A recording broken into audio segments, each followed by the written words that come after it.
on the ground in 1973 Wishbone is never going to be touched, right? Yeah, 366 on the ground. You'll never see that. Yeah, And- you're and right. they- You'll never see that again. And they put in perspective, they talk about Auburn in 2013. We remember en route to playing for the national championship, how good they were running the football. They only went for 328 per game on the ground. And they were automatic. I mean, by the end of the year, Trey Mason and Nick Marshall were as automatic on the ground as it gets. Yeah, so because it could be the greatest offense, I guess by that definition it would be somewhat bold, but it's not going to surprise me. I don't, I just wonder, though, is it going to, it wouldn't surprise me, no, but I just also wonder, is it an offense that you'll watch it and you'll view it as, hey, this is the greatest offense in SEC history?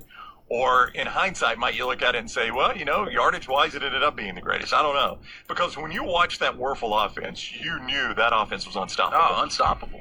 Until they played Nebraska. And a lot of times last year, until they ran up against the better defenses at the tail end of their schedule, that Alabama offense was unstoppable. Okay, we're doing 5 bold SEC football predictions for 2019. This is from AL.com. Number 2, I hate to ride the fence on anything, but I'm kind of in the middle here, and I can't figure this out. And maybe as we roll into July and August, I'll get a better feel. But they say Tennessee is going to be the most improved team in the conference.